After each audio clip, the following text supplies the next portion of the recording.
কেদারনাথ যাত্রায় বিপর্যয়। তীর্থযাত্রীদের সুরক্ষার কথা মাথায় রেখে আপাতত বন্ধ রাখা হচ্ছে তীর্থযাত্রা। জানা যাচ্ছে আবহাওয়াজনিত কারণে এই পদক্ষেপ করেছে উত্তরাখণ্ড সরকার। পুণ্যার্থীদের নিরাপদ স্থানে আশ্রয় নিতে বলা হচ্ছে। অন্যদিকে চারধাম যাত্রায় বদ্রীনাথ রুটে বিরাট যানজটের মুখে পড়তে দেখা গিয়েছে যাত্রীদের।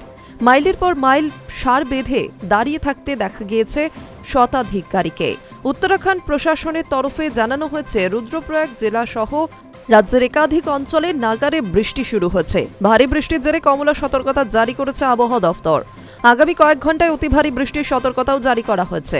এই অবস্থায় সম্ভাব্য বিপদের কথা মাথায় রেখে কেদারনাথগামী তীর্থযাত্রীদের উপরে ওঠায় নিষেধাজ্ঞা জারি করা হয়েছে।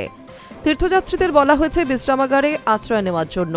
শ্রীনগর থেকে কেদারনাথ ধামের দিকে যাওয়ার পথও বন্ধ করে দিয়েছে প্রশাসন, যার জেরে ব্যাপক যানজট তৈরি হয়েছে। প্রশাসনের তরফে জানানো হয়েছে, যাত্রীদের নিরাপত্তার কথা মাথায় রেখেই এই পদক্ষেপ করা হয়েছে। আবহাওয়ার উন্নতি হলে এবং পরিস্থিতি নিরাপদ মনে হলে তবেই তীর্থযাত্রী ও যানবাহনগুলিকে এগোনোর অনুমতি দেওয়া হবে। জেলা প্রশাসন, পুলিশ এবং বিপর্যয় মোকাবিলা বাহিনীও অ্যালার্ট মোডে রয়েছে। এছাড়াও নির্দেশিকা জারি করে বলা হয়েছে, কোনো রকম গুজবে কান দেবেন না এবং প্রয়োজন ছাড়া অযথা ঘোরাঘুরিও করবেন না। পাশাপাশি আবহাওয়ার পরিস্থিতি মাথায় রেখে সর্বদা সতর্ক থাকতেও বলা হয়েছে।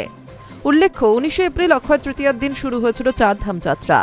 গঙ্গোত্রী ও যমুনোত্রীর মন্দিরের দরজা খোলা হয় ওই দিন।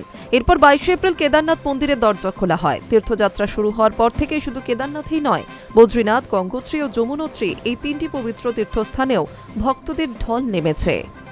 High news network.